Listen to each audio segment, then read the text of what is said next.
Sing pancen sambelani karo Semar ki men Mas Bagong. Kowe meneng aku ora iso meneng.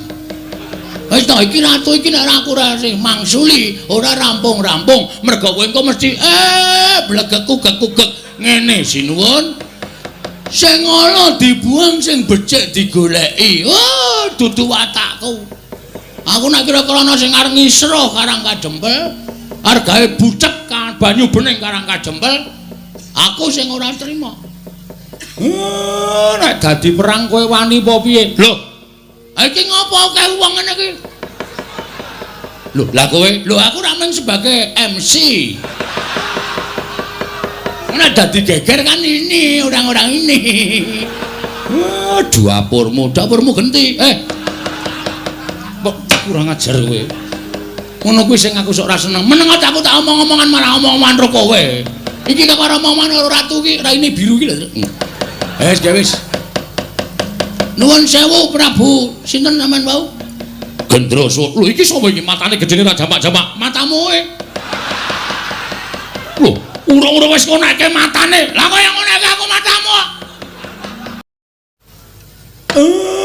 Sasat kadidene kecukrukan wukir sari. Gelepaning samudra madu manah kula. Dene sawetawis wekdal ndara-ndara kula Pandhawa sami mesanggrah wonten ing Karang Kadempel menika mboten pangling sinuwun Ndarawati ingkang sesarengan sinuwun Mandura rawuh wonten ing Karang Kadempel. Ndara kula ngaturaken sembah pangabekti kula kunjuk nggih Den sinuwun Sri Prabu Bathara Kresna. Iya. Jagat waisane Bathara wayah Bathara jagat. Kakang Semar ndak tampa tiba sepadha-padha. Prataku tansah pinanganing kawidadan niring sambikala. Adoh saka Rubeda Kyai Semar aku ngaturake salam taklimku katur. Nggih, kula tampi. Ndadosaken bombong raos sing manahipun ing abdipun Semar Badranaya. Sinuwun Mandura kula ngaturaken bekti kula kunjuk nggih Den. Jagat wasisaning Bathara wayah Bathara jagat padhik Indrajala dewaku. Yo Kakang Semar. Wis tak tampa gawe bombong penggaling sun ora liwat. Salam taklimku katur ngersaning Kakang Nayantaka. Nggih. Kula pundi nggo jimat paribeh dayanana ing kasantosan. Dipun sekecakaken anggenipun sami lenggah. Kula nuwun sewu. Jaragan namung derajatipun padukuhan mesti kemawon benten kalian wonten Praja Ndarawati. Menapa dene Praja Mandura? Sak wontenipun nggih Ndara. Iya, Kakang Semar. Malah katon kepenak nggonku sowan ngersaning Kakang Nayantaka. Ya, Semar. Kaya ora kurang prayoga pratane Baladewa ana ing padukan Karang Kadempel dina samengko iki. Kakang Nayantaka. Nun sewu Koko Prabu. Sarawuh paduka Kanjeng Koko Prabu kula ngaturaken pasegan panakrami kunjuk Sandhawa Pada paduka Kanjeng Koko Prabu Ndarawati Koko Prabu Sri Bathara Kresna. Yayi sampun kula tampi akarya bombong raos sing manahipun ing Raka Ndarawati asung paseganipun paduka Yayi Prabu namung sok wangsulipun kula kepareng ngaturaken pudhi astawanipun ing Raka kunjuk ngersa paduka Yayi Prabu kadang kula ing Amarta. Kula pundi Cundaka Panglingga Murda amawah kono kabagyaning gesang kula mboten langkung kasekecakno anggenjengan dika lenggah Koko Prabu Ndarawati kawula non nggih sampun mboten kirang prayogi pisawanipun ing Raka Ndarawati Koko Prabu Mandura kula ngaturaken karaharjan tedhak paduka Kanjeng Koko Prabu Mandura. Yayi tansah pinanganing kawidadan niring sambikala sawanipun ing Raka Mandura durga mendhak kala sirna. Namung kepareng kula ngaturaken salam taklimipun ing Raka kunjuk ngersa paduka Yayi Prabu kadang kula Yayi Prabu Darmakusuma. Kula cancang pucaking weni dumawahing wijang urung meketing werdaya saestu andadosaken cahya nur cahya daging rah kayuwanen mboten langkung kasekecakno anggenjengan dika lenggah Koko Prabu. Inggih Yayi sampun mboten kirang prayogi pisawanipun ing Raka ing Mandura. Wah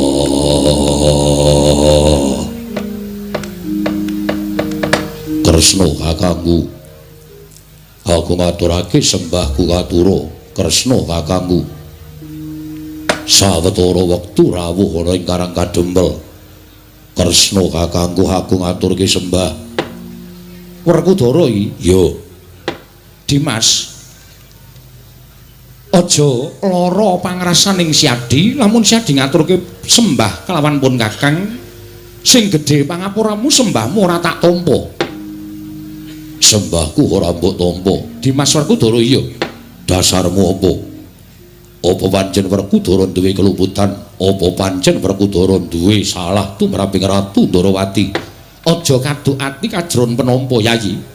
Siadi ora darbe luput tumrapun Kakang, nanging wong sak jagat iki wis padha prisa, ora ana ingkang kuwat nampa sembahing Dimas Werkudara kejaba mung Sang Ruci Bathara. Ya kuwi dewaning Dimas Werkudara. Aja ta jamak lumrahing titah swantah. Nadyan dewa wae ora ana ingkang wani nampa sembahing Werkudara. Lah kok dina iki kadingaren temen. Sira Nyai Werkudara ngaturake sembah kalawan pun Kakang. Mengko gek-gek sakwise pun Kakang nampa sembahing Werkudara, ana apa-apa ingkang tumanduk kalawan pun Kakang, lak malah mbilaeni. Mula aja nganti ana apa-apa ing tumanduk kalawan pun Kakang, mula sembahing Werkudara ora tak tampa ya mung genepi marang darmaning wong tuwa kelawan bocah nom. Pangestu ning pun Kakang tampanana Werkudara ora sudi. Lho. Ora sudi nampa sembah pangestu ning Kresna. Kowe ora gelem nampa sembahe bocah nom, tangeh lamun pangestune wong tuwa dayanana karo uripe Werkudara. Mula yen kowe ora nampa sembahe Werkudara, aja mangestuni karo Werkudara. Oh ngono, ya jeneng adil. Kowe wis ora gelem nampa sembahe Werkudara. Aja mbok salahke yen aku ora nampa pangestuning Kresna. Ya wis. Ora ketang rada sesak penggaling pun Kakang, ora ketang rada tidha-tidha penggaling pun Kakang. Sembahe Werkudara tak tampa, pangestuning pun Kakang tampanana. Wenehna kono kapan-kapan tak jumpuke. Kok sik to? Pangestu kok kapan-kapan dijupuk ki piye? Pangestu ora bosok, pangestu ora bakal mampu. Tresna nampa sembahe Werkudara kanthi tidha-tidha penggalihmu. Mula pangestumu tak tampani ya apik, ora ya ora apa-apa. Wis iku ora dadi berdondi. Wis tampanen sembahe Werkudara kanthi lega-legawaning ati. Dadak kok perceka iki apa Kresna? Koko Prabu? Nggih. Nyatanipun mekaten ingkang sampun kabiyawa nuntun jagat bilih sembahipun Werkudara menika awrat. Abata kaya ngapa sing jeneng Taruna nyembah kalawan werda kuwi sak trepe. Kuwi jeneng ngenggoni tata krama lan ngenggoni unggah-ungguh. Ngaten. Ya, wis tampanen. Inggih. Werkudara? Nggih. Sembahmu tak tampa lahir batin pangestuning pun Kakang tampanana tak tampa lahir batin wis rampung. Lha iya bule kakangku aku ngaturake sembahku katur bule kakangku aku ngaturke sembahku katur. Koko Prabu? Nggih. Panjenengan menika ngemutaken ingkang rayi kok panjenengan malah sajaipun damel perkawis gawe perkara apa? Werkudara ngaturaken sembah kok panjenengan mboten nampi pancen tak jarak. Lho, dipun jarak dos pundi? Lho, kowe ngerti dhewe to?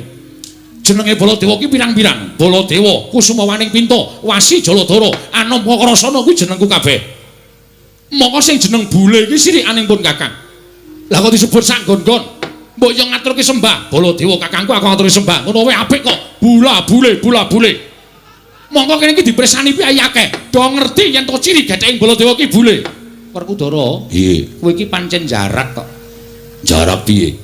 Bule iki rak sirikaning Koko Prabu to mbok yo aja disebut Koko Prabu Baladewa kula ngaturaken sembah utawa Koko Prabu Kakrasana kula ngaturaken sembah kuwi rak apik. Lah kok bule iki sirikaning Koko Prabu aja tok sebut sak nggon-nggon. Yen Siadi muni bule ngono kuwi, tegese Siadi ki mirang-mirangke Koko Prabu. Wong sing jeneng bule kuwi sirikaning Koko Prabu Baladewa. Aja pisan-pisan kowe muni bule, njaluk tulung balenono ping 1000 kas. Kene leren ora kuno bule. Baladewa, piye? Yen kowe ora sagu diundang bule, aja gugat karo Werkudara, lan aja ngluputke karo aku. Ning ngluputno karo sing gawe jagat, ngluputno karo sing tumitah sarta sing nitahake kowe kena ngopo kowe digawe bule.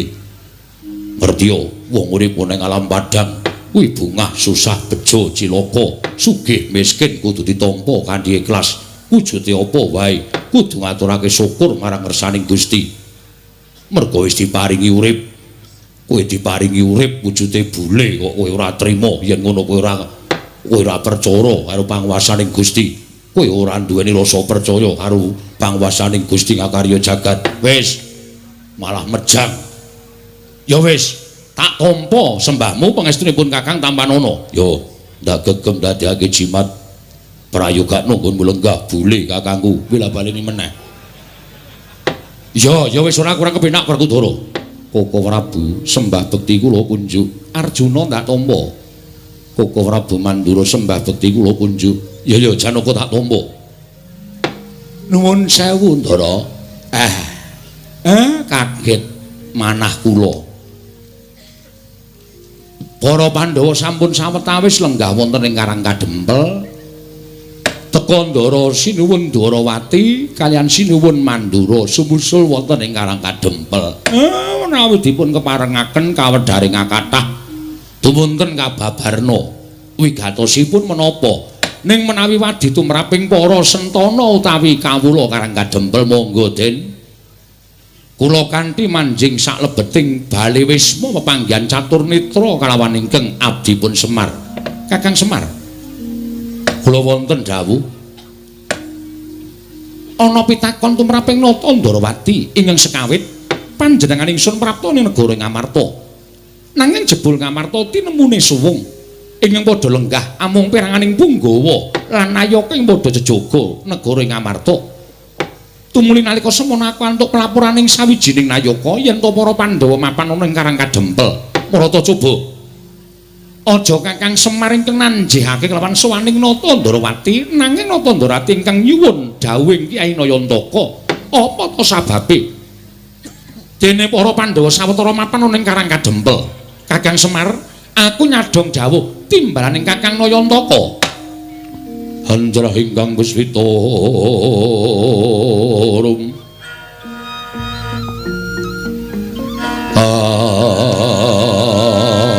asiring samirana mrih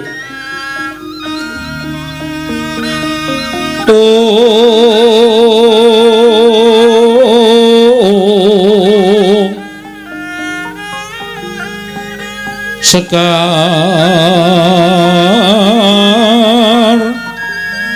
kadung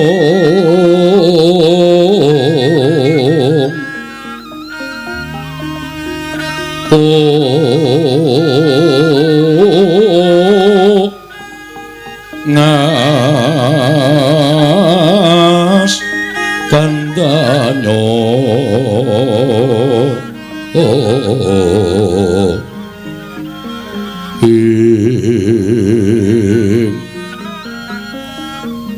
maweh raras retnaning driya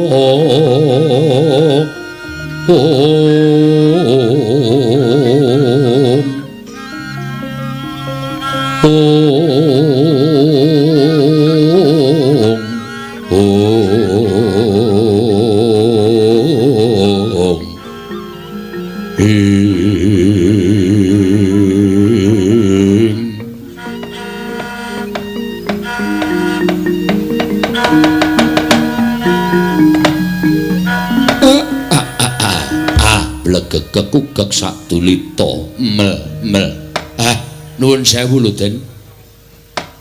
Wiwit sekawit kula wis nggraita nek ndara-ndara kula Pandhawa rawuh enten Karang Kadempel niki nek nganti kapireng dening priyagung sami mestani nek Semar niku wong sing kemewat dening atase derajat kula menika namung batur kula menika namung Panakawon kok kerawuhan ndara-ndara kula Pandhawa sinengga kula menika wong aleman ning nuwun sewu rawuhipun ndara kula Pandhawa menika mboten saking karep kula mboten kula kepengin rawuhipun ndara-ndara kula Pandhawa wonten Karang Kadempel niku ya ora ning sampun sapta ari kelungguhan dinten sak mangke menika Pandhawa sami mesanggrah wonten ing Karang Kadempel lah menawi Ndara Kresna nyuwun dawuh utawi Sinuwun Ndarawati kepengin pirsa menapa ta sababipun dene ndara-ndara kula Pandhawa rawuh teng Karang Kadempel.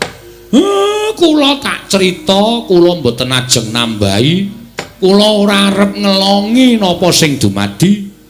Jujur lahir lan batin kula nek iso lathi kalih atine Semar Makarti dadi siji. Yo, Kyai Semar.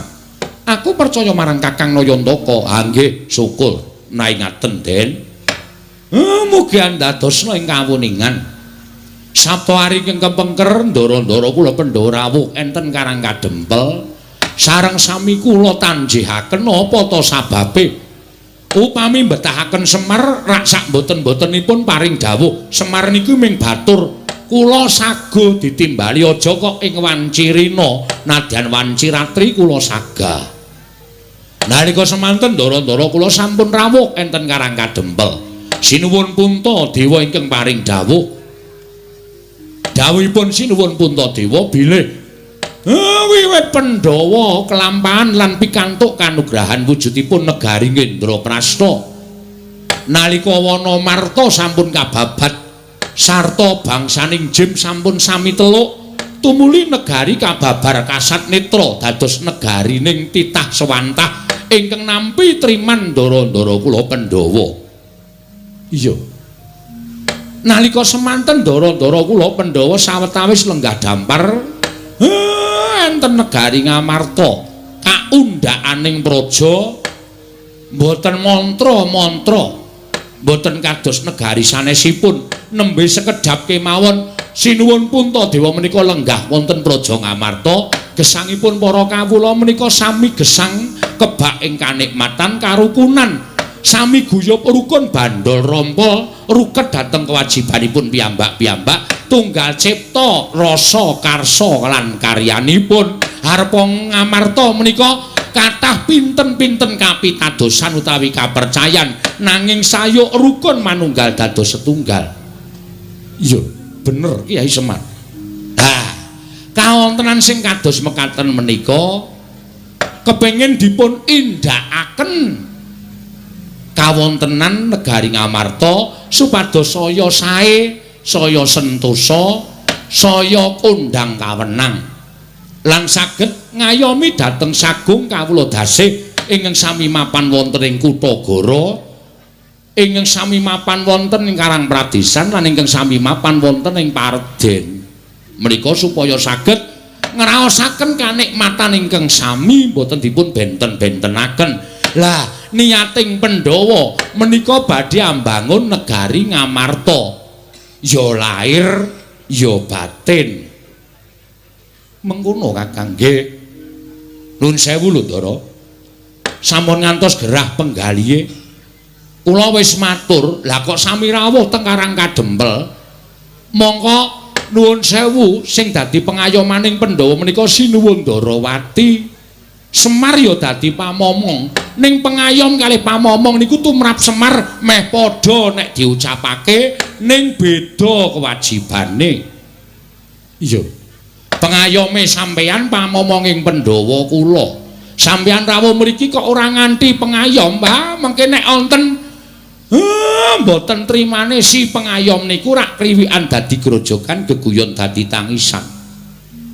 Ning ndara-ndara kula Pandhawa paring dawuh mekaten, apa to sababe kok rawuh teng Karang Kadempel mergi kawiwitan bangun niku mboten kok perkara duweni bobrana picis sing akeh, duweni dhuwit sing pirang-pirang, wekasan bangun ing babakan lair lan batining kawula niku diwiwiti saka akeh ing brana picis mboten. Tumraping kula bangun negari menika diwiwiti manunggaling kawula lawan Gusti, tegesipun manunggaling para Pandhawa kaliyan para kawula supados raket penggalihipun manahipun para kawula caket kaliyan penggalihipun para pepunden. Wekasan kawula menika rumaos dipun gatosaken dening para Pandhawa. Kawula nek rumangsa digatekke niku ora sah disoki brana picis, ora sah diwenehi bondo donya. Ning kawula mesti rumangsa kaya dipecut rasane rumangsa handar beni negarane wekasan cancut taliwonda bangun negarane. Mengkono Kyai Semar nggih. Mula sampeyan rawuh enten mriki niki nek pancen sampeyan ajeng nesu ampun dukani Pandhawa. Ning mang dukani Semar. Merga napa sing dipetung kalih para Pandhawa niku pancen bener. Wiwitan bangun niku ora kok saka Kutagara, ning yen bisa saka desa. Ya Karang Kadempel niki sing ajeng diwiwiti bangun negara Ngamarta. Mangke nek mriki pun kawiwitan saking mriki tumular tekan Kutagara, wekasan wewangunan menika saged rancak niring Sambikala. Jagat Dewa Bathara. Yayi, kula wonten timbalaning ngadhawuh Koko Prabu. Nuwun sewu. Mboten ateges kula badhe nglepataken dhateng Paduka Yai Prabu dene Paduka mboten anjawil dhateng Raka ing Darawati. Namung sareng kula midhangetaken sabdanipun Kyai Naya. Yayi, kepareng sak mangke ing Raka ing Darawati mboten badhe kantun nedya mbebantu dhateng bot repotipun kadang kula para Pandhawa. Nggih. Yai Prabu Semantara ing Raka ing Mandura sareng kula midhanget sabdanipun Kyai Naya Ntaka. Malah sak mangke gumregah manahipun ing Raka ing Mandura nedya mbebantu dhateng bot repotipun para Pandhawa. Mboten namung babakan perkara Prabeya nanging menapa kemawon iki dipun betahaken menawi ingkang Raka saged ngaturaken kula sagah minangkani. Koko Prabu ngaturaken panuwun ingkang tanpa pepindhan. Dene Paduka tansah gatosaken dhateng para Pandhawa. Koko Prabu menika sampun dados kewajibanipun Raka ing Mandura. Nadyan kula menika awis-awis sowan dhateng negari Ngamarta, nanging pangraos kula kaliyan para Pandhawa menika bebasan boten saged genggang sarikma. Inggih Koko Prabu, matur sembah sewu nuwun ingkang tanpa pepindhan.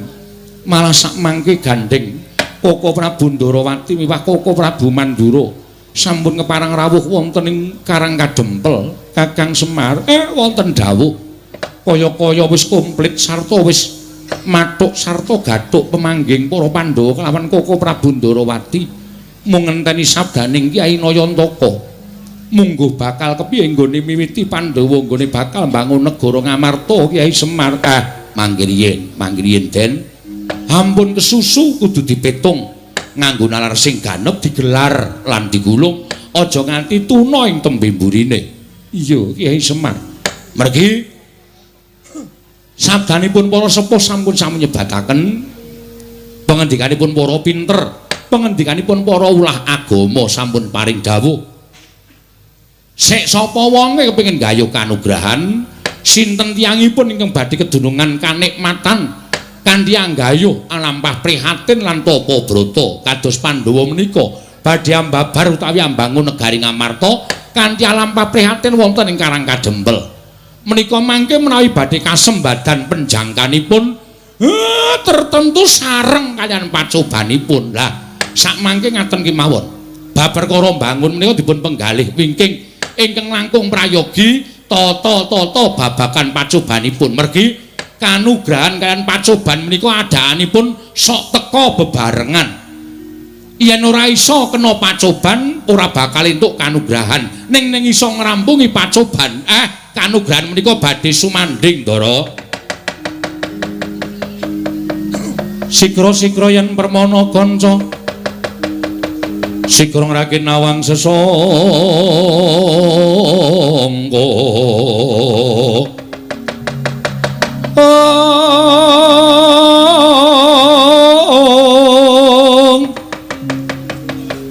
Nalendra mbek marwa sing sang katriku mulung katriku mulung mangrempak ing wadya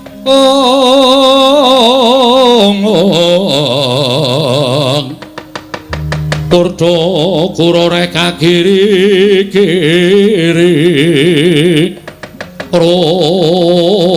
nanggono magawya gelarira wang-wang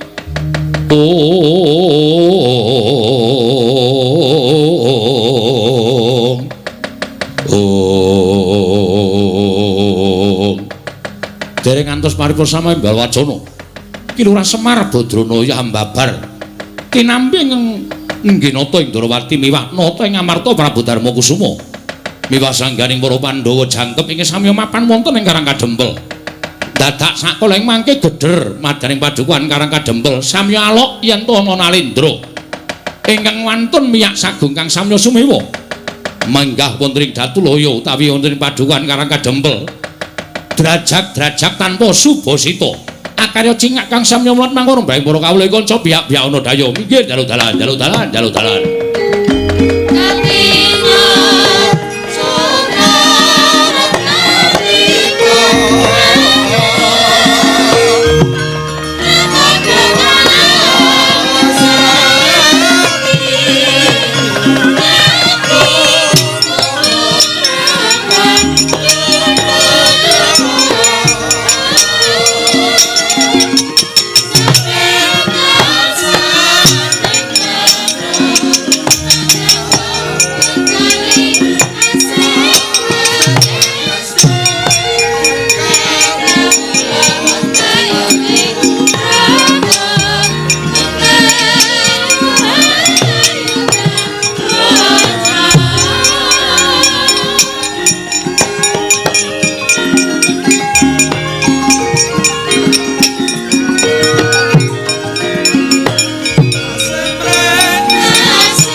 nuwun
Sinongwati jagat kinari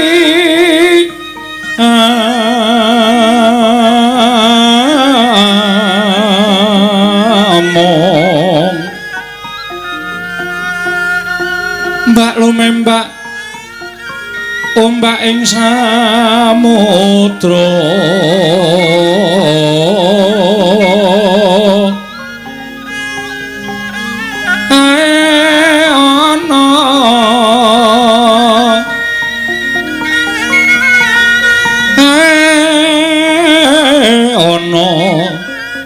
bali lumut tambraganggeng awita dencengan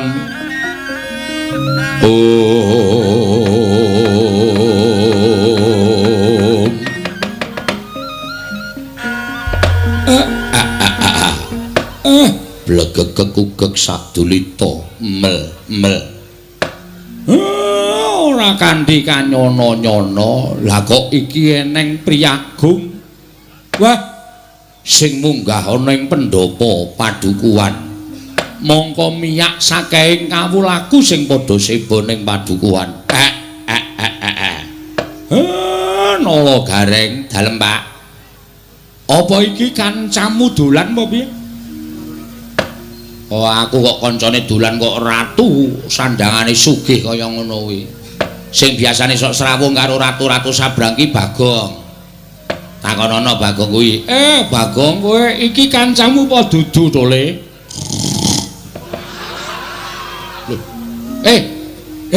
Cah edan ora.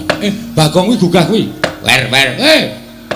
Kowe iki mah turu iki ngopo? Aku ki nek jejer iki males e. Ora gek limbukan. Wah, apa-apa kok limbukan ora. Jagongan ro piagung ki kaya rasane ki ora nyambung. Kono ku sing diomongke negara, aku sing tak omongke ming bangsa lelakon ning desa kanggo nek nyaut malah kleru. Bagong iki kancamu Du. Lho. Kok mrene kowe, Jo? Jo sapa? Oh, Udu ndeng Udu. Udu kae rambuté abang kok kancaku kae. Ngawur ora. Iki wis ora disemir iki. Petruk iki kancamu dudu sanes. Ora tau duwe kanca kaya ngoten. Timbali mawon Pak Wigatosena napa? Niki ketoke kok kaya Nalindra. Iki kayane Nalindra Sabrang. Sinuwun. Sampun kinten kula tumambuh yekti saweg sepisan menika kula wanuh panjenengan menika sinten? Nalindra saking pundi? Sinten jejulukipun? Jagat Dewa Bathara. Ya jagat Pangestungkara. Walah dalah. Aja lara atimu yen to aku ora basa karo kowe Semar. Merga derajatmu pancen bener. Jumbuh karo kondangmu yen to kowe derajating Panakawan. Nggih. Pancen kula menika namung batur.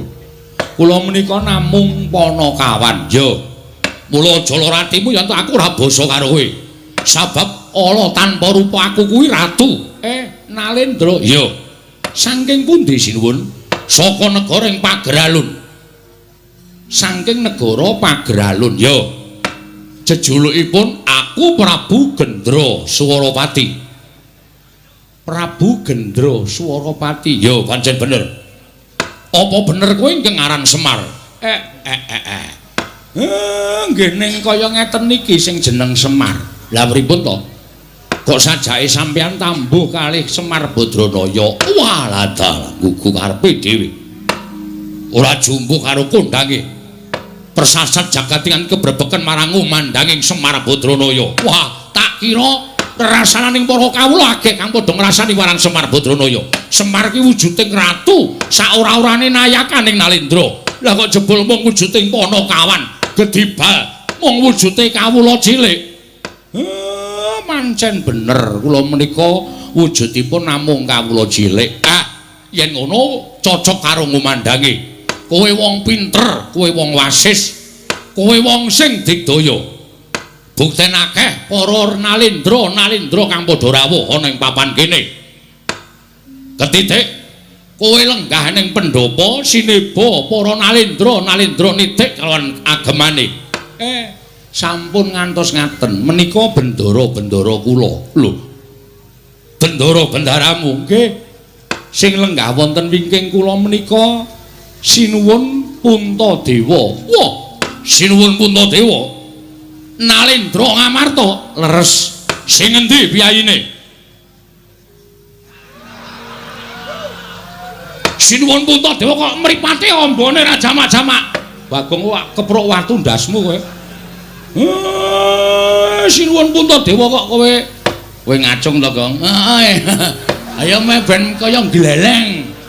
Sinuwun Puntadewa lenggah ning kene kok kowe ngacung lek dukani.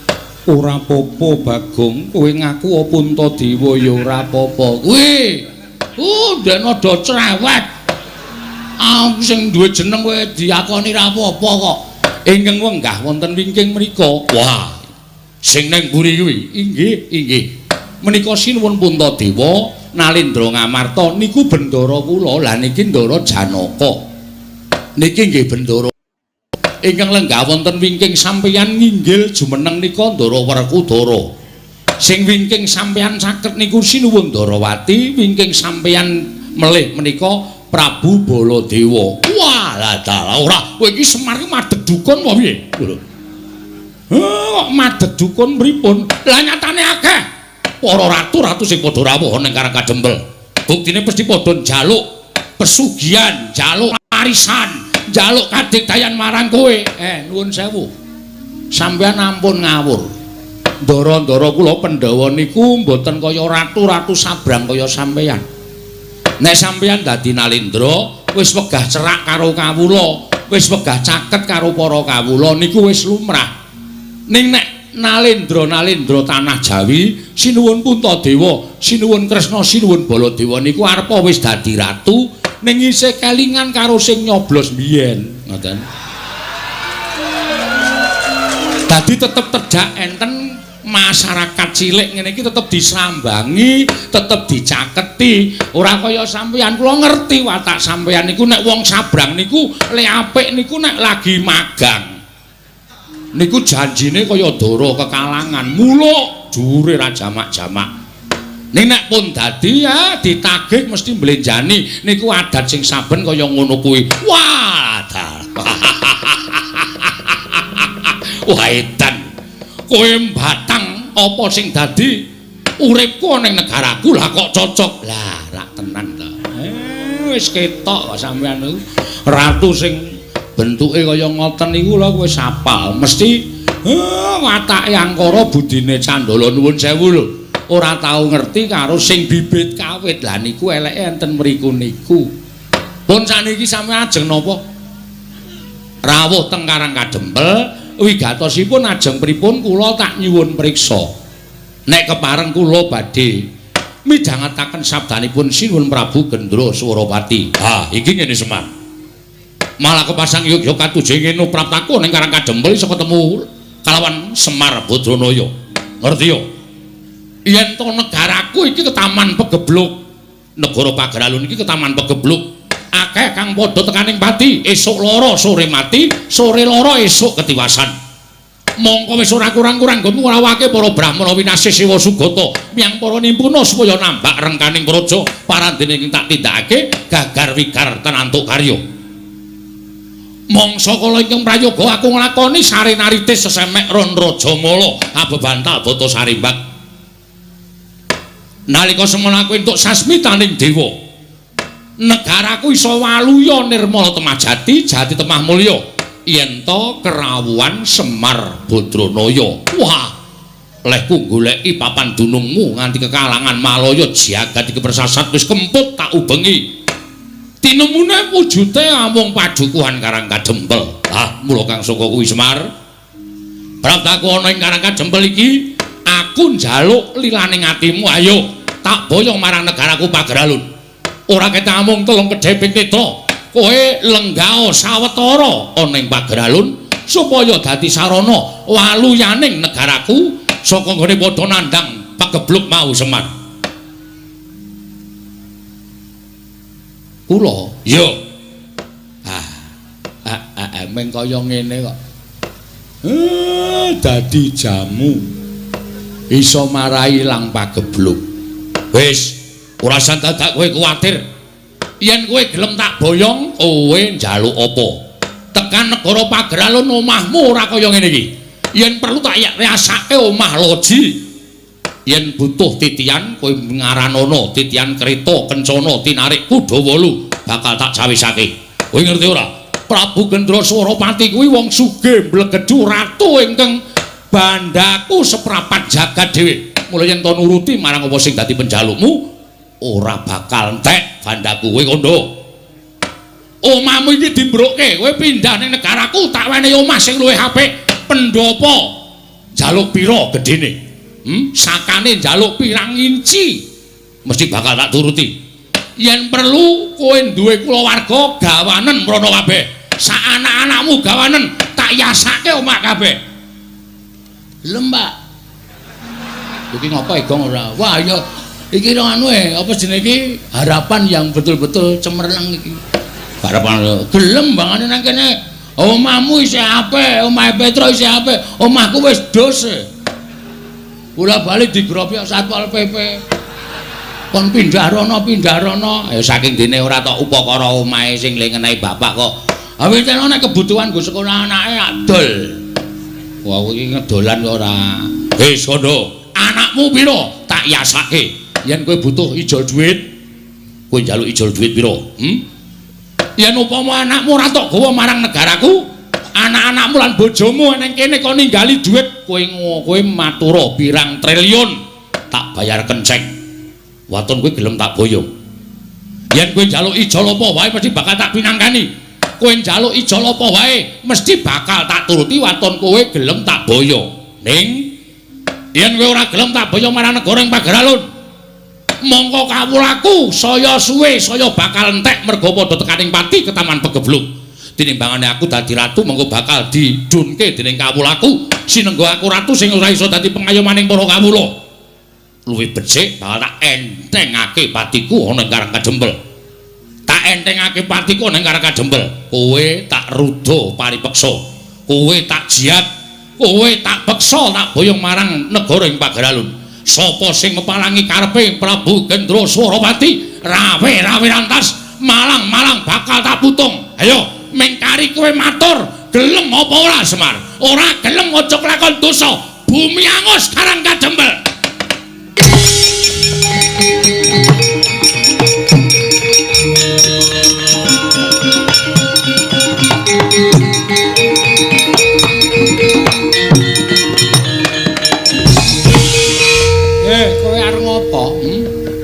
Kowe arep ngopo kowe? Sabar Bagong iki iso dirembuk. Aja nganti dadi dretah, aja nganti gawe geger. Meneng iso ora kowe? Aku ngene iki ngewangi kowe, Pak. Aku sebagai anak kuwi kudu iso mikul dhuwur mendem jero karo wong tuwa. Nek bapakku diancam Semar, kowe gelem wangsulan apa ora? Ora gelem wangsulan tak ruda paripeksa. Kuwi aku minangka anak iki kudune cancut tali wanda. Mula kowe mikir aku. Ora sing meng tok peng-penge meng gareng karo Petruk. Endi dong ngewangi kowe? Domeng mendonong mripate cok. Ana kanan kaya ngene kanan genteng. Kaya ngene kok meng do meneng wae. Ndekno sing tok tukoke sarung meng Petruk wae. Gareng tok tukoke pecis meng gareng wae. Aku blas ora tau tok kaya apa-apa. Ning saiki dadi bukti bahwa sing pancen sambelani karo Semar ki men Mas Bagong. Kowe meneng, aku ora iso meneng. Wis ta iki ratu iki nek aku ora sing mangsuli, ora rampung-rampung, mergo kowe engko mesti blegek-gugek ngene sinuwun. Sing ana dibuang sing becik digoleki. Oh, dudu watakku. Aku nek kira-kira ana sing arep ngisro Karang Kajembel, arep gawe bucek banyu bening Karang Kajembel, aku sing ora trima. Nek dadi perang kowe wani apa piye? Lho. Iki ngopo akeh wong ngene iki? Lho, lah kowe, lho aku ra mung sebagai MC. Nek dadi geger kan ini orang-orang ini. Dapurmu genti. Kurang ajar kowe. Ngono kuwi sing aku sok ora seneng. Meneng aku tak omong-omongan marang omong-omongan karo kowe. Iki kok karo omongan karo ratu iki raine biru iki lho. Wis.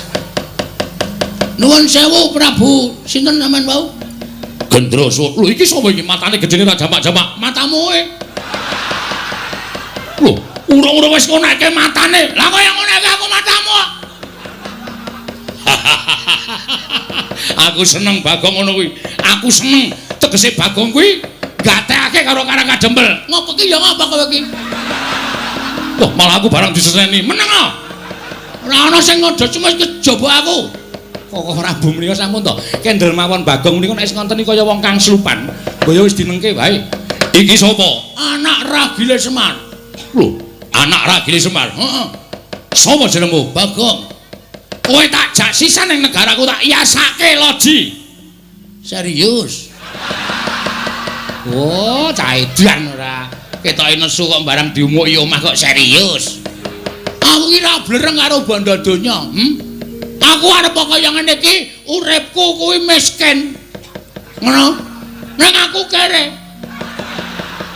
Dadi nek ning tak imingi-imingi bondo donya iki nggo ngopo? Wong urip ki ora kudu ngawula bondo donya. Wong urip ora kudu ngawula derajat pangkat. Sok neng kono iki ora ditakokke derajatmu apa, pangkatmu apa, bandamu pira, sing ditakokke kelakuan sing apik. Jangan tepuk tangan. Apa gunanya tepuk tangan tanpa saweran? Oh, pancen setan ran kok. Berarti kowe bapakne setan. Hus. Ayo. Saiki ngene Mas. Sing jeneng hukume adile wong nyilih kuwi disilihi. Upama ora disilihi ya wis ora usah dadak meksa. Hukume wong takon diwangsuli. Wis ngono kuwi. Urip ning alam donya ki mung rong perkara. Takon diwangsuli, nyilih disilihi, padhang peteng mlebu metu mati urip. Ngono. Dadi nek sampean ngongasake ning sampean sugih, aku wong sugih. Aku wong duwe. Ngelingono Mas, di atas langit masih ada langit. Sak sugih-sugih wong isih ana sing luwih sugih, ming sampean urung ditempokke karo wong sing luwih sugih karo sampean. Sak digdaya-digdayane wong isih ana sing luwih digdaya, ming sampean urung ditempokke karo wong sing luwih digdaya tinimbang sampean. Sak pinter-pintere wong isih ana sing luwih pinter. Ngono kuwi hukume alam wis berlaku. Nek kowe arep meksa karo Semar, ora iso, ana anake. Semar duwe kewajiban nang kene ora sak penake dhewe. Lho, yen ngono Semar ora gelem tak boyo ning pager alun. Mesti ora. Semar ki ora tau gelem diboyong nang ndi-ndi arep dipameri brana picih. Semar ki ora tau gelem. Semar ki nek wis gelem sugih. Semar nang kayangan kok, ya Pak ya. Iki kakane Bathara Guru e, ha ta Pak? Iki Bathara dosen udu-udu. Dudu dosen ora. Ajare kakane Bathara Guru. Bathara Guru kae adikku, kae Manikmaya, aku Ismaya. Kae adikku, kakangku meneh Pak Dimutaga kae Tejamaya. Wah, aseme. Berarti dewa tenan kowe Pak. Iya. Wah, gleleng iki aku anak dewa ya Pak ya. Kapan-kapan dolan ning kayangan Pak. Rasa. Aku pengen renang ning Karang Kawidodaren. Karang Kawidodaren tok nggo renang banyune bucek. Juangkalmu meko ya. Semar Taruda paripeksa. Kowe arep ngruda paripeksa karo Semar? Betenge Bagong. Lho, yen ngono kowe wani karo aku sing nawedani apamu? Wah, ladalah. Wah, aku ya ladalah. Dian iki menungsa apa iki? Menungsa tenan genah urip ngene padake anggepmu aku saka batreno wae. Iki menungsa tenan kedunungan nyawa. Wah, ayo ngendi pampane wong neter kadigdayan. Weh lah nantang tenan kowe. Hah? Muni piye? Muni piye kowe? Wih lho kowe kebangetan nek kowe carane ngono kuwi. Kowe kebangetan. Kowe tak tantang kok malah nyumbari Baladewa. Iblis lanat kuku karepe. Wah, mati tenan. Menungsa ora tataran karo jajaran nyumbari Baladewa. Ratu Mantura Masumbari keparat.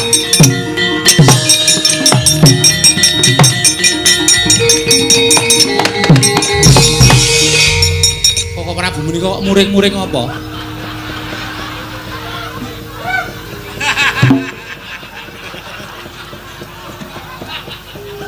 Lah iki Bagong mau muni. Bagong serobat muni. Muni piye kowe? Kowe tak tantang kok malah nyumbari Baladewa. Iblis lanat. Lagi makler aku. Krungu disumbari Baladewa ki ratu ora tau mambu penantang kok disumbari karo ratu iblis. Bagong, non. Wong mau muni tenan to? Mboten.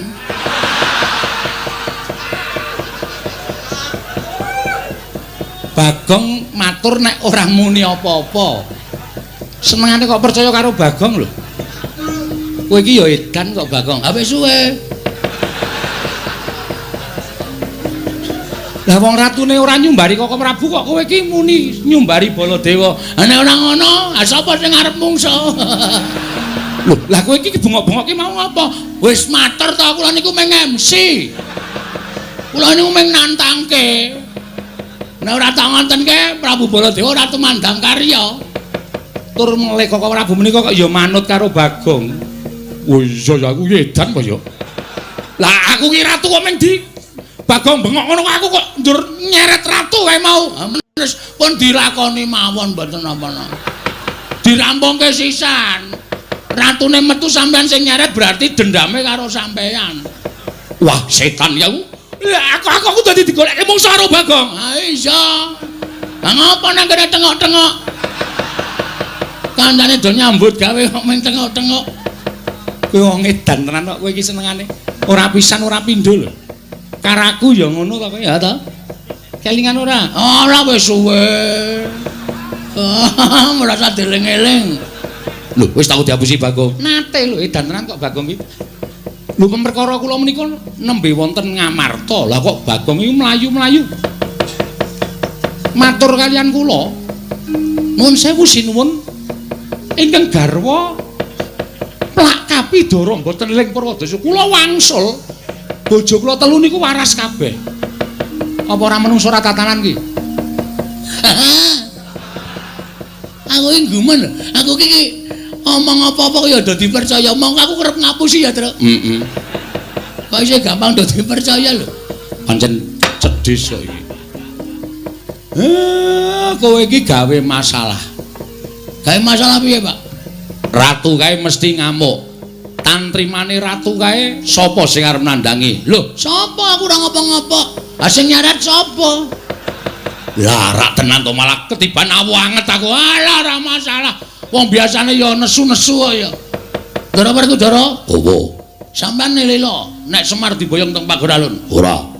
Nek ora lilo ratu mau kudu mundur. Yo, aja kuwatir. Krungu ora kowe?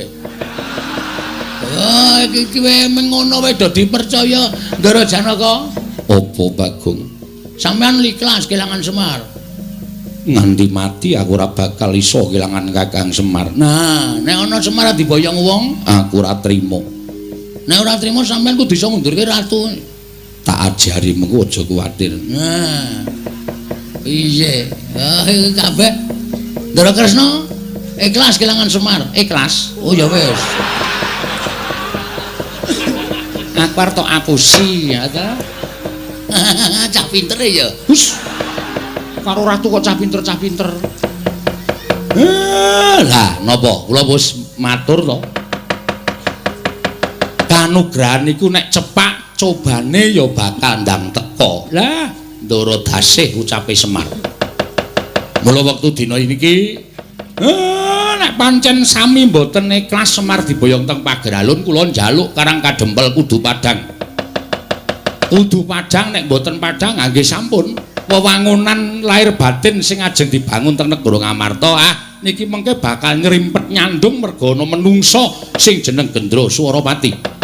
Kok Prabu Mandura? Nggih. Kedah tanggel jawab, yo tak tanggungi aja kuwatir. Yen mungsuh ratu kaya ngono kae mbok rangkep limo ora bakal tak pinggal loncat. Yen ngono gandeng aku wis dipasrahi Kresna. Mengko mundhak kesuwen ratu kae tak tututane Koko Prabu ing ngatos-atos ya Werkudara. Nggih. Melu aku. Yo ayo tak derekke bareng kakangku jaluk pamitku. Werkudara sing ati-ati aja kaya bocah cilik.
Petro dalem Pak.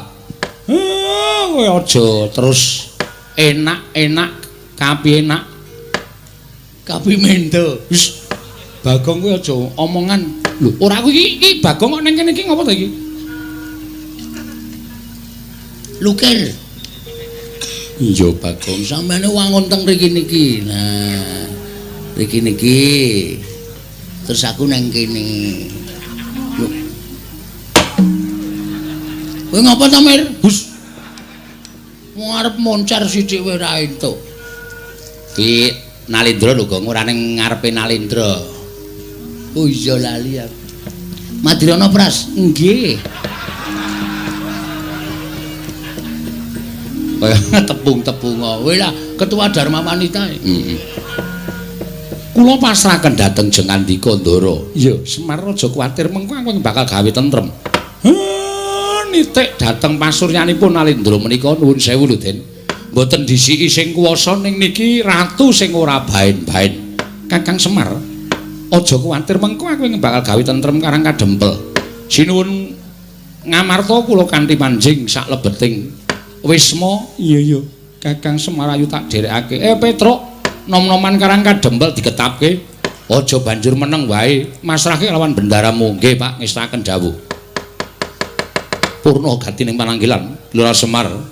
Arsa nilaraken pendapi karang kadempel. Nalika semanten lumampah lon-lonan sareng lan nata ngamarta. Eling-eling Nalindra ingkang wicaksana lair trusing batin. Katingal saking Mandrawa gumebyar busananing Sang Nata Prabu Puntadewa.